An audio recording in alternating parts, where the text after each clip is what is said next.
Salut à tous. Dans cette nouvelle vidéo, nous allons évoquer les 5 conditions nécessaires pour qu'on parle de fraude. Ces conditions sont précisées dans la définition de la fraude. Alors, je me présente.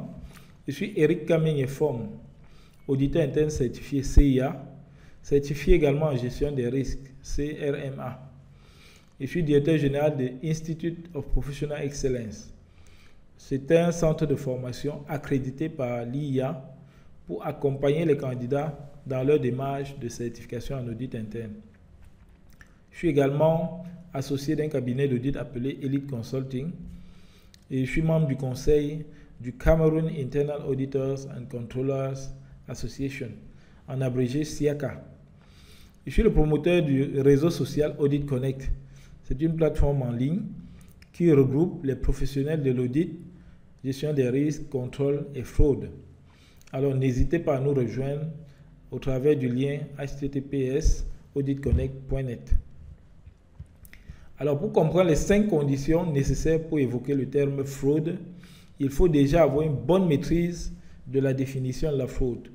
Et il y a une panoplie de définitions, parmi lesquelles celle du glossaire des normes, qui qualifie la fraude comme tout acte illégal caractérisé par la tromperie, la dissimulation ou la violation de la confiance. On peut évoquer une deuxième définition de l'IA en association avec l'AICPA et l'ACFE qui définissent la fraude comme tout acte ou omission délibérée visant à tromper un tiers et ayant pour résultat une perte subie par la victime et ou un gain obtenu par l'auteur. Alors, quels sont les principes clés à retenir dans ces deux définitions? La première condition ou principe, si vous voulez, c'est le caractère illégal de la fraude. Donc, pour que l'auditeur évoque le terme fraude dans son rapport, il doit être capable de démontrer l'illégalité. Et l'illégalité n'est pas seulement liée aux lois, mais également aux référentiels internes à l'entreprise. Par exemple, il faut démontrer qu'il a violé une procédure, qu'il a violé un code de déontologie ou bien qu'il a violé une norme d'entreprise. Okay? C'est la première condition. La deuxième condition, c'est le caractère intentionnel de l'acte. Donc, l'auditeur doit être capable de démontrer que l'auteur a perpétré la fraude intentionnellement, en connaissance de cause. Parce qu'un acte qui n'est pas intentionnel est une erreur. Okay? La troisième condition, c'est la tromperie. Être capable de démontrer qu'il a essayé ou qu'il a trompé l'entreprise. Tromper, ça peut être d'orienter le regard ailleurs. Okay? Par exemple, imiter la signature d'un directeur, c'est essayer de tromper l'entreprise. L'auditeur doit également démontrer que le fraudeur a essayé de dissimuler son acte, c'est-à-dire a essayé de cacher afin que cela passe inaperçu. Et la dernière condition, donc, c'est la perte et le gain.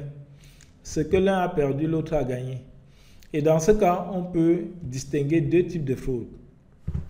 D'un côté, les fraudes commises au détriment de l'organisation et de l'autre, les fraudes commises en faveur de l'organisation. Dans le premier cas, l'entreprise perd ce que le fraudeur gagne. C'est-à-dire que la fraude est commise au bénéfice d'un individu ou d'un tiers. Cet individu, ça peut être un employé, par exemple, qui détourne un actif ou de l'argent. L'entreprise perd de l'argent que l'individu prend à son propre compte. Dans le deuxième cas, par contre, la fraude est entreprise par l'organisation elle-même. C'est-à-dire que l'organisation est à l'initiative de la fraude. On peut par exemple citer les fraudes sur les états financiers, les fraudes fiscales, les corruptions aux membres du gouvernement, etc., etc. En ce moment, le gain est pour l'entreprise et la perte peut-être pour l'État ou bien une autre organisation.